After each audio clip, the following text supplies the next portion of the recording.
একবার ভাবুন, একটি দীর্ঘদিনের শেষ। চারপাশে সবাই ব্যস্ত, তারা হাসছে, গল্প করছে অথবা পরবর্তী আড্ডার জন্য পরিকল্পনা করছে, কিন্তু আপনি চুপচাপ তাদের থেকে সরে যেতে চান। একান্তে নিজের সঙ্গে একটু সময় কাটাতে চান।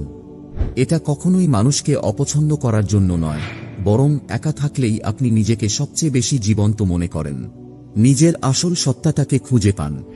যদি এই অনুভূতিটি পরিচিত মনে হয়, জেনে রাখুন আপনি একা নন, বরং যারা একাকিত্বের শক্তি খুঁজে পান এমন মানুষদের মধ্যে কিছু বিশেষ বৈশিষ্ট্য থাকে। কিন্তু দুঃখজনক হল, সমাজ এটি সব সময় বুঝতে পারে না। আপনাকে হয়তো তারা অতি সিরিয়াস, অ্যান্টিসোশ্যাল বা অদ্ভুত বলে মনে করে। তারা যা বোঝে না তা হল, একাকিত্বের প্রতি আপনার ভালোবাসা কোনো দুর্বলতা নয়, বরং এটি আপনার শক্তি। এবং এটি এমন কিছু গুণের প্রকাশ যা ইসলাম স্বীকার করে, এমনকি উদযাপন করে। আজকের আলোচনায় আমরা জানব একাকী থাকতে পছন্দ করা মানুষের 5টি বিশেষ বৈশিষ্ট্য। এই বৈশিষ্ট্যগুলো শুধুই ব্যক্তিত্বের বৈশিষ্ট্য নয়, এগুলো ইসলামের শিক্ষা এবং প্রিয় নবীজি সাল্লাল্লাহু আলাইহি ওয়াসাল্লামের সুন্নাহর সঙ্গে মিল রেখে গঠিত। আপনি যদি কখনো নিজের মতো সময় কাটানোর জন্য মানুষের কাছ থেকে ভুল বোঝার শিকার হয়ে থাকেন, তবে এই ভিডিওটি আপনার জন্য। চলুন শুরু করি। 1. তারা সত্যিকারের সম্পর্ককে গুরুত্ব দেয়, যেখানে ভান বা মিথ্যার কোনো জায়গা নেই। আপনার কি মনে হয় সত্যিকারের সম্পর্ক খুঁজে পাওয়া আজকের দিনে খুব কঠিন? আমরা এমন এক যুগে বাস করছি যেখানে সবাই বাহ্যিকতা আর ফাঁকা প্রশংসার পেছনে ছুটছে। লাইক, ফলোয়ার আর সাময়িক সম্পর্ক যেন জীবনের মূল উদ্দেশ্য হয়ে উঠেছে। তবে যদি আপনি এ ধরনের সম্পর্ক থেকে দূরে থাকেন, তাহলে হয়তো অনেকে আপনাকে অসামাজিক বা বিরক্তিকর বলে। কিন্তু আসল কথা হল, আপনি আলাদা। আপনি 100 ফাঁকা কথার বদলে একটি মাত্র অর্থপূর্ণ কথোপকথন পছন্দ করেন। আপনি গভীরতাকে ভালোবাসেন। আপনি চান এমন সম্পর্ক যা সত্যিকারের অর্থ বহন করে। কুরআনে আল্লাহ বলেছেন, হে মানবজাতি, আমি তোমাদের পুরুষ ও নারী থেকে সৃষ্টি করেছি এবং তোমাদের বিভিন্ন জাতি ও গোত্রে বিভক্ত করেছি, যাতে তোমরা একে অপরকে জানতে পারো। নিঃসন্দেহে তোমাদের মধ্যে আল্লাহর কাছে সবচেয়ে সম্মানিত সেই ব্যক্তি যে সর্বাধিক পরহেজগার। এ আয়াত আমাদের শেখায়, সম্পর্ক বাহ্যিক নয়, অন্তরের বিষয়। তবে সত্যিকারের বন্ধুত্ব সহজে পাওয়া যায় না। আজকের মোবাইলে স্ক্রিন নির্ভর দুনিয়ায় এমন মানুষ খুঁজে পাওয়া কঠিন যারা আপনাকে সত্যিকারের ভালোবাসবে। তাই যদি আপনি একা থাকেন, তবে জানবেন এটা কোনো দোষ নয়, বরং এটি বোঝায় যে আপনি ভান ধরে থাকতে চান না। অপ্রয়োজনীয় সম্পর্কের ভার আপনার পছন্দ নয়। রাসূলুল্লাহ সাল্লাল্লাহু আলাইহি ওয়াসাল্লাম বলেছেন, মানুষ তার ঘনিষ্ঠ বন্ধুর ধর্মের ওপর থাকে। তাই তোমাদের কেউ যেন ভালোভাবে দেখে সে কাকে বন্ধু বানাচ্ছে। এই হাদিস আমাদের মনে করিয়ে দেয়, বন্ধুর সংখ্যা নয়, মানটাই আসল। এমন বন্ধু খুঁজুন যারা আপনাকে আল্লাহর কথা স্মরণ করিয়ে দেবে। তাই যদি আপনার জীবন থেকে কিছু মানুষ চলে যায়, চিন্তা করবেন না। এটা আপনার আত্মমর্যাদা আর গভীরতার পরিচয়। আপনার এই বৈশিষ্ট্য প্রমাণ করে আপনি অর্থহীন জীবনের পেছনে ছুটছেন না, বরং আপনি এমন কিছু খুঁজছেন যা আল্লাহর সন্তুষ্টির দিকে নিয়ে যাবে। এটাই আপনার শক্তি এবং এটাই গর্ব করার মতো বিষয়। 2. একাকিত্ব নয়, নীরবতায় শক্তি খুঁজে পাওয়া। চলুন একটি গুরুত্বপূর্ণ বিষয় কথা বলি। কেউ কেউ প্রশ্ন করতে পারেন, আপনি যদি একা থাকতে পছন্দ করেন, তবে কি আপনি উম্মাহর থেকে আলাদা হচ্ছেন? ইসলাম কি একতা নিয়ে নয়? প্রশ্নটি গুরুত্বপূর্ণ। তবে এখানে একটি বড় পার্থক্য আছে নীরবতা এবং একাকিত্বের মধ্যে। নীরবতা মানে নিজেকে পুনরায় শক্তি যোগানো, চিন্তা করা এবং আল্লাহর সঙ্গে সম্পর্ক মজবুত করা। আর একাকিত্ব মানে নিজেকে সম্পূর্ণ বিচ্ছিন্ন করে ফেলা। আমরা এখানে একাকিত্ব নিয়ে নয়, নীরবতার শক্তি নিয়ে কথা বলছি। যারা একা থাকতে ভালোবাসেন তারা এই সময়টা নিজেদের ভেতরকে শক্তিশালী করে তোলার জন্য কাজে লাগান। তারা নিজেরা আরও ভালো হতে চান, যাতে উম্মাহর জন্য আরও বড় ভূমিকা রাখতে পারেন। একটু ভাবুন, আমাদের প্রিয়নবী সাল্লাল্লাহু আলাইহি ওয়াসাল্লাম হেরা গুহায় সময় কাটাতেন। তিনি নীরবতার মধ্যে আল্লাহর সঙ্গে সংযোগ তৈরি করতেন। কিন্তু তার এই নীরবতা উম্মাহকে বিভক্ত করেনি, বরং তাকে প্রস্তুত করেছিল উম্মাহকে এক করার জন্য। তিনি ফিরে এসেছিলেন এমন একটি বার্তা নিয়ে যা মানুষকে একত্র করেছিল। সেই বার্তা হল তাওহীদের বার্তা, একতার বার্তা। আল্লাহ কুরআনে বলেন, তোমরা আল্লাহর রশি দৃঢ়ভাবে ধারণ করো এবং বিভক্ত হয়ো না। এই আয়াত শুধু শারীরিক একতার কথা বলে না, এটি আত্মিক একতার কথাও বলে। আর এই একতা শুরু হয় তখন যখন আপনি নিজের জন্য একটু সময় নেন, আল্লাহর সাথে সম্পর্ক আরও গভীর করেন। আপনার এই সময় কাটানোর ফলেই আপনি শক্তি খুঁজে পান, মনোযোগী হন এবং উম্মাহর জন্য আরও ভালো কিছু করতে সক্ষম হন। তবে বাস্তবতা হল, এই ভারসাম্য রক্ষা করা খুব সহজ নয়। এটি এমন এক দুনিয়ায় যেখানে আমরা সারাক্ষণ ব্যস্ত থাকি, নিজের জন্য একটু সময় বের করা সত্যিই কঠিন হয়ে পড়ে। আর এজন্য যারা নীরবতা পছন্দ করেন তাদেরকে অনেক সময় ভুল বোঝা হয়, মনে করা হয় তারা উম্মাহ থেকে দূরে সরে যাচ্ছেন। কিন্তু সত্য হল, তারা নিজেদের এমনভাবে তৈরি করছেন যাতে তারা উম্মাহর আরও ভালো সেবা করতে পারেন। তাই যদি কেউ আপনাকে একা থাকার জন্য দোষারোপ করে, মনে রাখুন আপনার নীরবতা স্বার্থপরতা নয়, এটি আপনার কৌশল। এই নীরবতা সেই শক্তি খুঁজে পাওয়ার উপায় যা আপনাকে অন্যদের শক্তি দিতে সাহায্য করে। আর এই শক্তি, এই প্রস্তুতি উম্মাহর জন্য আজ সবচেয়ে বেশি প্রয়োজন। 3. তারা নিজেদের সম্পর্কে সচেতন এবং আত্মসমালোচনামূলক। চলুন আজ একটু ভিন্ন একটি বিষয় নিয়ে কথা বলি। আপনি কি জানেন, যারা একা থাকতে পছন্দ করেন তারা সাধারণত নিজেদের সম্পর্কে অনেক বেশি সচেতন। তারা প্রতিদিন তাদের কাজ, ইচ্ছা এবং আল্লাহর সঙ্গে সম্পর্ক নিয়ে ভাবেন। তারা শুধু সময় পার করেন না, তারা একটি লক্ষ্য নিয়ে বাঁচেন। আল্লাহ সুবহানাহু ওয়া তাআলা কুরআনে বলেছেন, হে ঈমানদারগণ, তোমরা আল্লাহকে ভয় করো এবং প্রত্যেকেই দেখে নাও সে আগামী দিনের জন্য কি প্রস্তুত করেছে। এই আয়াত আমাদের শিক্ষা দেয় নিজেদের কাজ নিয়ে ভাবতে। এটি আমাদেরকে মনে করিয়ে দেয় আমরা যা করছি তা কি আমাদের পরকালের জন্য ভালো কিছু দিচ্ছে। আসলে যারা সচেতন তারা একাকিত্বের মুহূর্তগুলো কাজে লাগান। তারা চিন্তা করেন, উন্নতি করেন এবং আল্লাহর সঙ্গে সম্পর্ক আরও গভীর করেন। কিন্তু আসুন স্বীকার করি, নিজের সম্পর্কে সচেতন হওয়া এত সহজ নয়। নিজের সম্পর্কে সচেতন হওয়া মানে হল নিজের ভুলগুলো দেখা, নিজের দুর্বলতাগুলো মেনে নেওয়া, এমনকি যখন কেউ দেখছে না তখনও নিজের ভুলের জন্য নিজেকে জবাবদিহি করা। এজন্যই যারা একা সময় কাটাতে ভালোবাসেন তাদের অনেক সময় ভুল বোঝা হয়। তারা ভেতরের জগৎ নিয়ে কাজ করেন, তারা নিজেদের সমস্যাগুলোর মুখোমুখি হন এবং সেগুলোকে ঠিক করার চেষ্টা করেন। আমাদের প্রিয় নবী মুহাম্মদ সাল্লাল্লাহু আলাইহি ওয়াসাল্লাম বলেছেন, শক্তিশালী মুমিন দুর্বল মুমিনের চেয়ে উত্তম এবং আল্লাহর কাছে বেশি প্রিয়।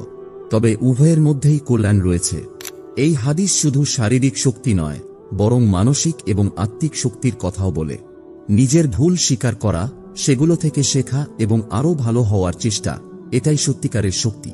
তাই যদি আপনি একাকিত্বের সময় নিজের উন্নতিতে মনোযোগ দেন, তবে মনে রাখুন এটি কোনো দুর্বলতা নয়, এটি একটি বড় গুণ। এটি প্রমাণ করে আপনি শুধু জীবন কাটাচ্ছেন না, বরং নিজেকে ক্রমাগত আরও ভালো করে তুলছেন। এবং এই গুণ আপনার গর্ব করার মতো। এটি এমন একটি শক্তি যা শুধু আপনাকে নয়, পুরো উম্মাহকে উপকৃত করতে পারে। 4. আপনি দুনিয়ার আওয়াজ থেকে মুক্তি পাচ্ছেন। দুনিয়া আজকাল অনেক শব্দে ভরা। মোবাইলের নোটিফিকেশন, নতুন ট্রেন্ড আর একটার পর একটা distraction. TikTok, Instagram reels, YouTube shorts, এমন মনে হয় যেন পুরো পৃথিবী আপনার মনোযোগ পাওয়ার জন্য প্রতিযোগিতা করছে, প্রতিটি সেকেন্ডে, প্রতিটি মুহূর্তে। আর সবচেয়ে ভয়ঙ্কর বিষয় হল, এটা কার্যকর হচ্ছে। আমরা ঘন্টার পর ঘন্টা স্ক্রোল করছি, সোয়াইপ করছি, এমন সব কন্টেন্ট দেখছি যা আমাদের জীবনে কোনো উপকারে আসে না। কিন্তু এখানে একটা বিষয় আছে, আপনি আলাদা। আপনি বুঝে গেছেন যে এই শব্দগুলি কেবল বিরক্তিকর নয়, এটি বিপজ্জনক। এটা আপনাকে আপনার আসল লক্ষ্য থেকে দূরে নিয়ে যাচ্ছে। এটি আপনাকে ভুলিয়ে দিচ্ছে আপনার আসল উদ্দেশ্য হল আখিরাত। আল্লাহ কুরআনে বলেছেন, এই দুনিয়ার জীবন কিছুই নয়, এটি এক ধরনের ভ্রান্তির আনন্দ। এখানে বোঝানো হয়েছে এই দুনিয়ার জীবন সাময়িক, এটি এক ধরনের মিথ্যে বা ক্ষণস্থায়ী আনন্দ। আখিরাতের জীবনই চিরস্থায়ী এবং প্রকৃত। এই আজ শুধু একটি সতর্কতা নয়, এটি একটি জাগরণ। এটি আমাদের মনে করিয়ে দেয় যে দুনিয়া আপনাকে বিভ্রান্ত করতে, আপনার আসল উদ্দেশ্য ভুলিয়ে দিতে ডিজাইন করা হয়েছে। আর এজন্যই আপনি একাকিত্ব পছন্দ করেন। আপনি দুনিয়ার এই শব্দ থেকে পালাচ্ছেন, আল্লাহর সাথে সম্পর্ক পুনরুদ্ধার করার চেষ্টা করছেন। একটু ভাবুন, সর্বশেষ কবে আপনি এক মুহূর্ত নীরবতা পেয়েছেন, ফোন ছাড়া, কোনো ব্যাঘাত ছাড়াই? কখন আপনি শেষবার নিজের উদ্দেশ্য আর আল্লাহর সাথে সম্পর্ক নিয়ে চিন্তা করেছেন? অনেক সময় হয়ে গেছে, তাই না? আমরা এতই ব্যস্ত এই দুনিয়া উপভোগ করতে যে আখিরাতের কথা ভুলে গেছি। টিকটকে এত সময় কাটাচ্ছি যে কুরআন পড়ার সময়ই পাচ্ছি না। নবী মুহাম্মদ সাল্লাল্লাহু আলাইহি ওয়াসাল্লাম বলেছেন, সর্বোত্তম মানুষ সেই যে মৃত্যুকে স্মরণ করে এবং তার জন্য প্রস্তুতি নেয়। এই হাদিস আমাদের শেখায়, স্মার্ট হওয়া মানে শুধু জ্ঞান থাকা নয়। স্মার্ট হওয়া মানে আপনার উদ্দেশ্য মৃত্যু, আখিরাত মনে রাখা। কিন্তু সত্যি বলতে, দুনিয়ার আওয়াজ থেকে মুক্তি পাওয়া সহজ নয়। এটা মানে হচ্ছে কিছু জিনিস থেকে দূরে সরে আসা, সেই সব জিনিস যা মুহূর্তে ভালো লাগে কিন্তু পরবর্তীতে ক্ষতি করতে পারে। এটা মানে ফোন বন্ধ করে রাখা, সোশ্যাল মিডিয়া থেকে একটু বিরতি নেওয়া এবং কিছু সময় নিজের সাথে বসে থাকা। আর এই কারণেই যারা একাকিত্ব পছন্দ করেন তারা আলাদা। তারা দুনিয়ার আওয়াজ থেকে পালাচ্ছে না, তারা তাদের সময়, মনোযোগ আর উদ্দেশ্য পুনরুদ্ধার করছে। তাহলে যদি কখনো আপনি দুনিয়ার এই শব্দে ওভারওয়েলমেড হয়ে থাকেন, তাহলে জানবেন আপনার একাকিত্বের ইচ্ছা দুর্বলতা নয়, এটি একটি শক্তি। এটি প্রমাণ করে আপনি জেগে আছেন, সচেতন আছেন আর প্রস্তুত হচ্ছেন আখিরাতের দিকে মনোযোগ ফেরানোর জন্য। এবং এটি এমন একটি গুণ যা নিয়ে আপনি গর্বিত হতে পারেন। 5. নিজের আলাদা পথকে গ্রহণ করা। কখনো ভেবে দেখেছেন আপনার একাকিত্বের প্রতি ভালোবাসা কেন এত মূল্যবান? এটা শুধুই নিজেকে শান্ত রাখা বা শক্তি ফিরে পাওয়ার জন্য নয়। এটা আসলে আপনার ভিন্ন পথকে গ্রহণ করার ইঙ্গিত। আপনার যাত্রা অন্যদের থেকে আলাদা। আমাদের সমাজে জীবনের জন্য একটা প্রচলিত ছক রয়েছে, পড়াশোনা করো, চাকরি নাও, বিয়ে করো, বাড়ি কিনো, অবসর নাও। কিন্তু যদি এই ছক আপনার জন্য না হয়, যদি আপনার পথ অন্যরকম হয়, যদি সেটা আরও শান্ত, চিন্তাশীল এবং আখিরাতের দিকে মনোযোগী হয়, আল্লাহ কোরআনে বলেছেন, ধর্মের বিষয়ে কোনো জোর জবরদস্তি নেই। সঠিক পথ ভুল পথ থেকে স্পষ্টভাবে আলাদা করে দেওয়া হয়েছে। এই আয়াত শুধু বিশ্বাসের জন্য নয়, এটি স্বাধীনতার কথাও বলে। আল্লাহ আমাদের পথ বেছে নেওয়ার স্বাধীনতা দিয়েছেন। আপনি দুনিয়ার যে কোনো পথ বেছে নিতে পারেন, কিন্তু একটা দিন আসবে, সেটা হবে মহান বিচার দিবস, যখন প্রতিটি আত্মা আল্লাহর সামনে দাঁড়াবে। সেদিন ন্যায় বিচার হবে। প্রতিটি পছন্দ, প্রতিটি কাজ, প্রতিটি মুহূর্তের হিসাব নেওয়া হবে। কিন্তু এটাই সবচেয়ে সুন্দর ব্যাপার যে আল্লাহ আমাদের পথহারা হতে দেননি। তিনি আমাদের জন্য সঠিক পথ স্পষ্ট করেছেন। তিনি আমাদের কোরআন, সুন্নাহ এবং রাসূলুল্লাহ সাল্লাল্লাহু আলাইহি ওয়াসাল্লাম এর পথ নির্দেশনা দিয়েছেন। এখন আমাদের ওপর নির্ভর করছে আমরা কোন পথ বেছে নেব, যদিও সেটা স্রোতের বিপরীতে যেতে হয়। রাসূলুল্লাহ সাল্লাল্লাহু আলাইহি ওয়াসাল্লাম বলেছেন, তুমি এই দুনিয়াতে এমনভাবে জীবনযাপন করো যেন তুমি একজন অপরিচিত বা একজন পথিক। এই হাদিসটি আমাদের মনে করিয়ে দেয়, এই দুনিয়া আমাদের চিরস্থায়ী ঠিকানা নয়। এটি আখিরাতের পথে সাময়িক একটি বিরতি। অনেকেই একাকিত্বকে ভুলভাবে দেখে, কিন্তু এটা কোনো দুর্বলতা নয়, বরং এটা এমন সময় যখন আপনি নিজের সঙ্গে এবং আল্লাহর সঙ্গে গভীর সংযোগ স্থাপন করতে পারেন। ইসলাম আমাদের ভারসাম্যের কথা শেখায়। একদিকে একাকিত্ব আপনাকে নিজের উন্নতির সুযোগ দেয়, যেমনটা রাসূলুল্লাহ সাল্লাল্লাহু আলাইহি ওয়াসাল্লাম হেরা গুহায় ধ্যান করতেন, আল্লাহর সঙ্গে তাঁর সম্পর্ক গভীর করতেন। অন্যদিকে আমাদের উম্মাহর সঙ্গে সংযোগ রাখাও গুরুত্বপূর্ণ। রাসূলুল্লাহ সাল্লাল্লাহু আলাইহি ওয়াসাল্লাম বলেছেন, মুমিনরা তাদের পারস্পরিক দয়া, মমতা এবং সহানুভূতিতে একটি শরীরের মতো। শরীরের একটি অংশ ব্যথিত হলে পুরো শরীর সেই যন্ত্রণা অনুভব করে। এই ভারসাম্য বজায় রাখা খুবই গুরুত্বপূর্ণ। একাকিত্ব মানে অন্যদের থেকে নিজেকে দূরে সরিয়ে নেওয়া নয়, বরং এটা নিজেকে আরও শক্তিশালী করা, যাতে আপনি উম্মাহর জন্য আরও ভালো কিছু করতে পারেন। আপনার আলাদা পথই আপনার শক্তি। যদি কখনো আপনার পথ অন্যদের চেয়ে আলাদা হয়, চিন্তা করবেন না। এটা আপনার দুর্বলতা নয়, বরং আপনার শক্তি। আপনার এই ভিন্নতা প্রমাণ করে যে আপনি বড় কিছু, আর সেটা হলো আখিরাতের জন্য জীবনযাপন করছেন। চলুন একটি দোয়া করি। হে আল্লাহ, আমাদের অপরিচিতদের মধ্যে রাখুন। যদি আপনি এই দোয়াটি করে থাকেন, তাহলে নিচে একটি আমিন লিখুন। দেখিয়ে দিন আমরা আল্লাহর জন্য গর্বিত অপরিচিত। এই কথাগুলো যদি আপনার মনে দাগ কেটে থাকে, তাহলে এটি আপনার প্রিয়জনদের সঙ্গে শেয়ার করুন। কমেন্টে জানিয়ে দিন কোন জিনিস আপনাকে সামাজিকভাবে আলাদা করে তোলে। আল্লাহর সঙ্গে সংযুক্ত থাকুন, শক্ত থাকুন এবং গর্বিত থাকুন। আসসালামু আলাইকুম ওয়া রাহমাতুল্লাহি ওয়া বারাকাতুহু। একবার ভাবুন, একটি দীর্ঘ দিনের শেষ। চারপাশে সবাই ব্যস্ত।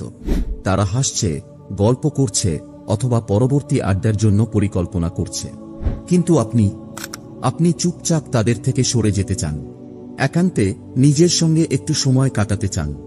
এটা কখনোই মানুষকে অপছন্দ করার জন্য নয়, বরং একা থাকলেই আপনি নিজেকে সবচেয়ে বেশি জীবন্ত মনে করেন, নিজের আসল সত্তাটাকে খুঁজে পান। যদি এই অনুভূতিটি পরিচিত মনে হয়, জেনে রাখুন আপনি একা নন। বরং যারা একাকিত্বের শক্তি খুঁজে পান, এমন মানুষদের মধ্যে কিছু বিশেষ বৈশিষ্ট্য থাকে। কিন্তু দুঃখজনক হল, সমাজ এটি সব সময় বুঝতে পারে না। আপনাকে হয়তো তারা অতি সিরিয়াস, অ্যান্টিসোশ্যাল বা অদ্ভুত বলে মনে করে। তারা যা বোঝে না তা হল, একাকিত্বের প্রতি আপনার ভালোবাসা কোনো দুর্বলতা নয়, বরং এটি আপনার শক্তি। এবং এটি এমন কিছু গুণের প্রকাশ যা ইসলাম স্বীকার করে, এমনকি উদযাপন করে।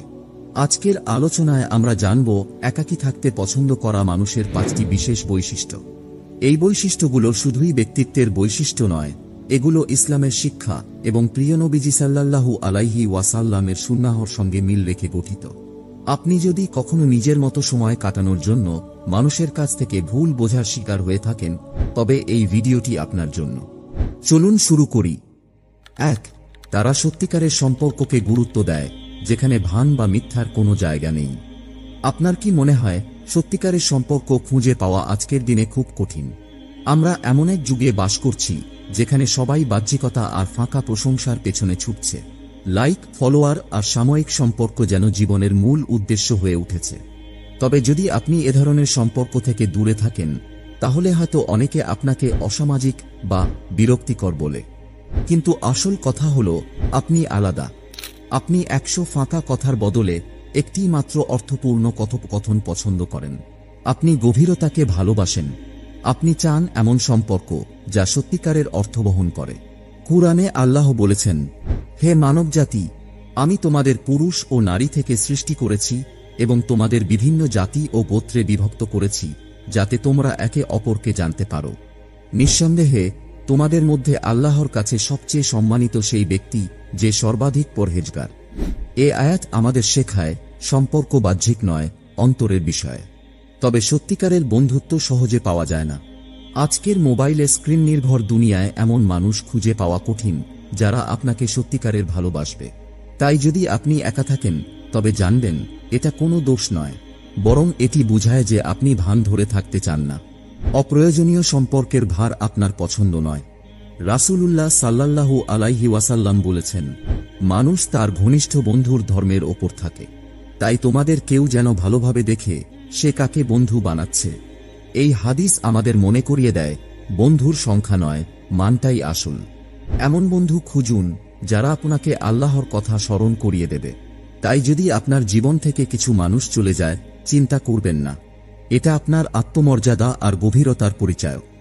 আপনার এই বৈশিষ্ট্য প্রমাণ করে আপনি অর্থহীন জীবনের পেছনে ছুটছেন না, বরং আপনি এমন কিছু খুঁজছেন যা আল্লাহর সন্তুষ্টির দিকে নিয়ে যাবে। এটাই আপনার শক্তি এবং এটাই গর্ব করার মতো বিষয়। 2. একাকিত্ব নয়, নীরবতায় শক্তি খুঁজে পাওয়া। চলুন একটি গুরুত্বপূর্ণ বিষয় কথা বলি। কেউ কেউ প্রশ্ন করতে পারেন, আপনি যদি একা থাকতে পছন্দ করেন, তবে কি আপনি উম্মাহর থেকে আলাদা হচ্ছেন? ইসলাম কি একতা নিয়ে নয়? প্রশ্নটি গুরুত্বপূর্ণ। তবে এখানে একটি বড় পার্থক্য আছে নীরবতা এবং একাকিত্বের মধ্যে। নীরবতা মানে নিজেকে পুনরায় শক্তি যোগানো, চিন্তা করা এবং আল্লাহর সঙ্গে সম্পর্ক মজবুত করা। আর একাকিত্ব মানে নিজেকে সম্পূর্ণ বিচ্ছিন্ন করে ফেলা। আমরা এখানে একাকিত্ব নিয়ে নয়, নীরবতার শক্তি নিয়ে কথা বলছি। যারা একা থাকতে ভালোবাসেন, তারা এই সময়টা নিজেদের ভেতরকে শক্তিশালী করে তোলার জন্য কাজে লাগান। তারা নিজেরা আরও ভালো হতে চান, যাতে উম্মাহর জন্য আরও বড় ভূমিকা রাখতে পারেন। একটু ভাবুন, আমাদের প্রিয়নবী সাল্লাল্লাহু আলাইহি ওয়াসাল্লাম হেরা গুহায় সময় কাটাতেন। তিনি নীরবতার মধ্যে আল্লাহর সঙ্গে সংযোগ তৈরি করতেন। কিন্তু তার এই নীরবতা উম্মাহকে বিভক্ত করেনি, বরং তাকে প্রস্তুত করেছিল উম্মাহকে এক করার জন্য। তিনি ফিরে এসেছিলেন এমন একটি বার্তা নিয়ে যা মানুষকে একত্র করেছিল। সেই বার্তা হল তাওহীদের বার্তা, একতার বার্তা। আল্লাহ কুরআনে বলেন, তোমরা আল্লাহর রশি দৃঢ়ভাবে ধারণ করো এবং বিভক্ত হয়ো না। এই আয়াত শুধু শারীরিক একতার কথা বলে না, এটি আত্মিক একতার কথাও বলে। আর এই একতা শুরু হয় তখন যখন আপনি নিজের জন্য একটু সময় নেন, আল্লাহর সাথে সম্পর্ক আরও গভীর করেন। আপনার এই সময় কাটানোর ফলেই আপনি শক্তি খুঁজে পান, মনোযোগী হন এবং উম্মাহর জন্য আরও ভালো কিছু করতে সক্ষম হন। তবে বাস্তবতা হল, এই ভারসাম্য রক্ষা করা খুব সহজ নয়। এটি এমন এক দুনিয়ায় যেখানে আমরা সারাক্ষণ ব্যস্ত থাকি। নিজের জন্য একটু সময় বের করা সত্যিই কঠিন হয়ে পড়ে। আর এজন্য যারা নীরবতা পছন্দ করেন তাদেরকে অনেক সময় ভুল বোঝা হয়। মনে করা হয় তারা উম্মাহ থেকে দূরে সরে যাচ্ছেন, কিন্তু সত্য হল তারা নিজেদের এমনভাবে তৈরি করছেন যাতে তারা উম্মাহর আরও ভালো সেবা করতে পারেন। তাই যদি কেউ আপনাকে একা থাকার জন্য দোষারোপ করে, মনে রাখুন আপনার নীরবতা স্বার্থপরতা নয়, এটি আপনার কৌশল। এই নীরবতা সেই শক্তি খুঁজে পাওয়ার উপায় যা আপনাকে অন্যদের শক্তি দিতে সাহায্য করে। আর এই শক্তি, এই প্রস্তুতি উম্মাহর জন্য আজ সবচেয়ে বেশি প্রয়োজন। 3. তারা নিজেদের সম্পর্কে সচেতন এবং আত্মসমালোচনামূলক। চলুন আজ একটু ভিন্ন একটি বিষয় নিয়ে কথা বলি। আপনি কি জানেন, যারা একা থাকতে পছন্দ করেন তারা সাধারণত নিজেদের সম্পর্কে অনেক বেশি সচেতন। তারা প্রতিদিন তাদের কাজ, ইচ্ছা এবং আল্লাহর সঙ্গে সম্পর্ক নিয়ে ভাবেন। তারা শুধু সময় পার করেন না, তারা একটি লক্ষ্য নিয়ে বাঁচেন। আল্লাহ সুবহানাহু ওয়া তাআলা কুরআনে বলেছেন, হে ঈমানদারগণ, তোমরা আল্লাহকে ভয় করো এবং প্রত্যেকেই দেখে নাও সে আগামী দিনের জন্য কি প্রস্তুত করেছে। এই আয়াত আমাদের শিক্ষা দেয় নিজেদের কাজ নিয়ে ভাবতে। এটি আমাদেরকে মনে করিয়ে দেয় আমরা যা করছি তা কি আমাদের পরকালের জন্য ভালো কিছু দিচ্ছে। আসলে যারা সচেতন তারা একাকিত্বের মুহূর্তগুলো কাজে লাগান। তারা চিন্তা করেন, উন্নতি করেন এবং আল্লাহর সঙ্গে সম্পর্ক আরও গভীর করেন। কিন্তু আসুন স্বীকার করি, নিজের সম্পর্কে সচেতন হওয়া এত সহজ নয়। নিজের সম্পর্কে সচেতন হওয়া মানে হল নিজের ভুলগুলো দেখা, নিজের দুর্বলতাগুলো মেনে নেওয়া, এমনকি যখন কেউ দেখছে না তখনও নিজের ভুলের জন্য নিজেকে জবাবদিহি করা। এজন্যই যারা একা সময় কাটাতে ভালোবাসেন তাদের অনেক সময় ভুল বোঝা হয়। তারা ভেতরের জগৎ নিয়ে কাজ করেন। তারা নিজেদের সমস্যাগুলোর মুখোমুখি হন এবং সেগুলোকে ঠিক করার চেষ্টা করেন। আমাদের প্রিয় নবী মুহাম্মদ সাল্লাল্লাহু আলাইহি ওয়াসাল্লাম বলেছেন, শক্তিশালী মুমিন দুর্বল মুমিনের চেয়ে উত্তম এবং আল্লাহর কাছে বেশি প্রিয়। তবে উভয়ের মধ্যেই কল্যাণ রয়েছে। এই হাদিস শুধু শারীরিক শক্তি নয়, বরং মানসিক এবং আত্মিক শক্তির কথাও বলে। নিজের ভুল স্বীকার করা, সেগুলো থেকে শেখা এবং আরও ভালো হওয়ার চেষ্টা, এটাই সত্যিকারের শক্তি। তাই যদি আপনি একাকিত্বের সময় নিজের উন্নতিতে মনোযোগ দেন, তবে মনে রাখুন এটি কোনো দুর্বলতা নয়, এটি একটি বড় গুণ। এটি প্রমাণ করে আপনি শুধু জীবন কাটাচ্ছেন না, বরং নিজেকে ক্রমাগত আরও ভালো করে তুলছেন। এবং এই গুণ আপনার গর্ব করার মতো। এটি এমন একটি শক্তি যা শুধু আপনাকে নয়, পুরো উম্মাহকে উপকৃত করতে পারে। 4.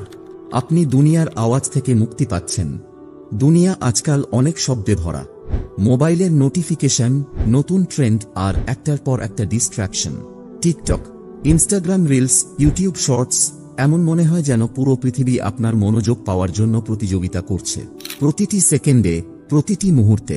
আর সবচেয়ে ভয়ঙ্কর বিষয় হল এটা কার্যকর হচ্ছে। আমরা ঘন্টার পর ঘন্টা স্ক্রোল করছি, সোয়াইপ করছি, এমন সব কন্টেন্ট দেখছি যা আমাদের জীবনে কোনো উপকারে আসে না। কিন্তু এখানে একটা বিষয় আছে, আপনি আলাদা। আপনি বুঝে গেছেন যে এই শব্দগুলি কেবল বিরক্তিকর নয়, এটি বিপজ্জনক। এটা আপনাকে আপনার আসল লক্ষ্য থেকে দূরে নিয়ে যাচ্ছে। এটি আপনাকে ভুলিয়ে দিচ্ছে আপনার আসল উদ্দেশ্য হল আখিরাত। আল্লাহ কুরআনে বলেছেন, এই দুনিয়ার জীবন কিছুই নয়, এটি এক ধরনের ভ্রান্তির আনন্দ। এখানে বোঝানো হয়েছে এই দুনিয়ার জীবন সাময়িক, এটি এক ধরনের মিথ্যে বা ক্ষণস্থায়ী আনন্দ। আখিরাতের জীবনই চিরস্থায়ী এবং প্রকৃত। এই আয়াত শুধু একটি সতর্কতা নয়, এটি একটি জাগরণ। এটি আমাদের মনে করিয়ে দেয় যে দুনিয়া আপনাকে বিভ্রান্ত করতে, আপনার আসল উদ্দেশ্য ভুলিয়ে দিতে ডিজাইন করা হয়েছে। আর এজন্যই আপনি একাকিত্ব পছন্দ করেন। আপনি দুনিয়ার এই শব্দ থেকে পালাচ্ছেন, আল্লাহর সাথে সম্পর্ক পুনরুদ্ধার করার চেষ্টা করছেন। একটু ভাবুন, সর্বশেষ কবে আপনি এক মুহূর্ত নীরবতা পেয়েছেন, ফোন ছাড়া, কোনো ব্যাঘাত ছাড়াই? কখন আপনি শেষবার নিজের উদ্দেশ্য আর আল্লাহর সাথে সম্পর্ক নিয়ে চিন্তা করেছেন? অনেক সময় হয়ে গেছে, তাই না? আমরা এতই ব্যস্ত এই দুনিয়া উপভোগ করতে যে আখিরাতের কথা ভুলে গেছি। টিকটকে এত সময় কাটাচ্ছি যে কুরআন পড়ার সময় পাচ্ছি না। নবী মুহাম্মদ সাল্লাল্লাহু আলাইহি ওয়াসাল্লাম বলেছেন, সর্বোত্তম মানুষ সেই যে মৃত্যুকে স্মরণ করে এবং তার জন্য প্রস্তুতি নেয়। এই হাদিস আমাদের শেখায়, স্মার্ট হওয়া মানে শুধু জ্ঞান থাকা নয়। স্মার্ট হওয়া মানে আপনার উদ্দেশ্য, মৃত্যু, আখিরাত মনে রাখা। কিন্তু সত্যি বলতে দুনিয়ার আওয়াজ থেকে মুক্তি পাওয়া সহজ নয়। এটা মানে হচ্ছে কিছু জিনিস থেকে দূরে সরে আসা, সেই সব জিনিস যা মুহূর্তে ভালো লাগে কিন্তু পরবর্তীতে ক্ষতি করতে পারে। এটা মানে ফোন বন্ধ করে রাখা, সোশ্যাল মিডিয়া থেকে একটু বিরতি নেওয়া এবং কিছু সময় নিজের সাথে বসে থাকা। আর এই কারণেই যারা একাকিত্ব পছন্দ করেন তারা আলাদা। তারা দুনিয়ার আওয়াজ থেকে পালাচ্ছে না, তারা তাদের সময়, মনোযোগ আর উদ্দেশ্য পুনরুদ্ধার করছে। তাহলে যদি কখনো আপনি দুনিয়ার এই শব্দে ওভারওয়েলমেড হয়ে থাকেন, তাহলে জানবেন আপনার একাকিত্বের ইচ্ছা দুর্বলতা নয়, এটি একটি শক্তি। এটি প্রমাণ করে আপনি জেগে আছেন, সচেতন আছেন আর প্রস্তুত হচ্ছেন আখিরাতের দিকে মনোযোগ ফেরানোর জন্য। এবং এটি এমন একটি গুণ যা নিয়ে আপনি গর্বিত হতে পারেন। 5. নিজের আলাদা পথকে গ্রহণ করা। কখনো ভেবে দেখেছেন আপনার একাকিত্বের প্রতি ভালোবাসা কেন এত মূল্যবান? এটা শুধুই নিজেকে শান্ত রাখা বা শক্তি ফিরে পাওয়ার জন্য নয়, এটা আসলে আপনার ভিন্ন পথকে গ্রহণ করার ইঙ্গিত। আপনার যাত্রা অন্যদের থেকে আলাদা। আমাদের সমাজে জীবনের জন্য একটা প্রচলিত ছক রয়েছে: পড়াশোনা করো, চাকরি নাও, বিয়ে করো, বাড়ি কিনো, অবসর নাও। কিন্তু যদি এই ছক আপনার জন্য না হয়, যদি আপনার পথ অন্যরকম হয়, যদি সেটা আরও শান্ত, চিন্তাশীল এবং আখিরাতের দিকে মনোযোগী হয়, আল্লাহ কোরআনে বলেছেন, ধর্মের বিষয়ে কোনো জোর জবরদস্তি নেই। সঠিক পথ ভুল পথ থেকে স্পষ্টভাবে আলাদা করে দেওয়া হয়েছে। এই আয়াত শুধু বিশ্বাসের জন্য নয়, এটি স্বাধীনতার কথাও বলে। আল্লাহ আমাদের পথ বেছে নেওয়ার স্বাধীনতা দিয়েছেন। আপনি দুনিয়ার যে কোনো পথ বেছে নিতে পারেন, কিন্তু একটা দিন আসবে, সেটা হবে মহান বিচার দিবস, যখন প্রতিটি আত্মা আল্লাহর সামনে দাঁড়াবে। সেদিন ন্যায় বিচার হবে। প্রতিটি পছন্দ, প্রতিটি কাজ, প্রতিটি মুহূর্তের হিসাব নেওয়া হবে। কিন্তু এটাই সবচেয়ে সুন্দর ব্যাপার যে আল্লাহ আমাদের পথহারা হতে দেননি। তিনি আমাদের জন্য সঠিক পথ স্পষ্ট করেছেন।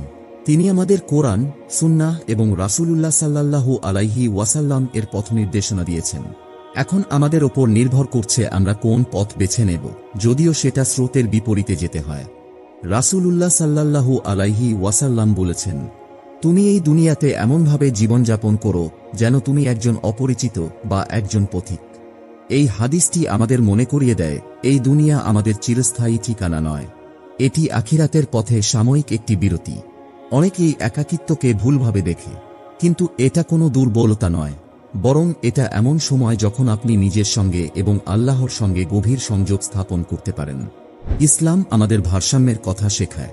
একদিকে একাকিত্ব আপনাকে নিজের উন্নতির সুযোগ দেয়, যেমনটা রাসূলুল্লাহ সাল্লাল্লাহু আলাইহি ওয়াসাল্লাম হেরা গুহায় ধ্যান করতেন, আল্লাহর সঙ্গে তাঁর সম্পর্ক গভীর করতেন।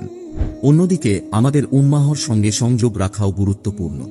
রাসূলুল্লাহ সাল্লাল্লাহু আলাইহি ওয়াসাল্লাম বলেছেন, মুমিনরা তাদের পারস্পরিক দয়া, মমতা এবং সহানুভূতিতে একটি শরীরের মতো। শরীরের একটি অংশ ব্যথিত হলে পুরো শরীর সেই যন্ত্রণা অনুভব করে। এই ভারসাম্য বজায় রাখা খুবই গুরুত্বপূর্ণ। একাকিত্ব মানে অন্যদের থেকে নিজেকে দূরে সরিয়ে নেওয়া নয়, বরং এটা নিজেকে আরও শক্তিশালী করা, যাতে আপনি উম্মাহর জন্য আরও ভালো কিছু করতে পারেন। আপনার আলাদা পথই আপনার শক্তি। যদি কখনো আপনার পথ অন্যদের চেয়ে আলাদা হয়, চিন্তা করবেন না, এটা আপনার দুর্বলতা নয়, বরং আপনার শক্তি। আপনার এই ভিন্নতা প্রমাণ করে যে আপনি বড় কিছু, আর সেটা হলো আখিরাতের জন্য জীবনযাপন করছেন। চলুন একটি দোয়া করি। হে আল্লাহ, আমাদের অপরিচিতদের মধ্যে রাখুন। যদি আপনি এই দোয়াটি করে থাকেন, তাহলে নিচে একটি আমিন লিখুন। দেখিয়ে দিন আমরা আল্লাহর জন্য গর্বিত অপরিচিত। এই কথাগুলো যদি আপনার মনে দাগ কেটে থাকে, তাহলে এটি আপনার প্রিয়জনদের সঙ্গে শেয়ার করুন। কমেন্টে জানিয়ে দিন কোন জিনিস আপনাকে সামাজিকভাবে আলাদা করে তোলে। আল্লাহর সঙ্গে সংযুক্ত থাকুন, শক্ত থাকুন এবং গর্বিত থাকুন। আসসালামু আলাইকুম ওয়া রাহমাতুল্লাহি ওয়া বারাকাতুহু।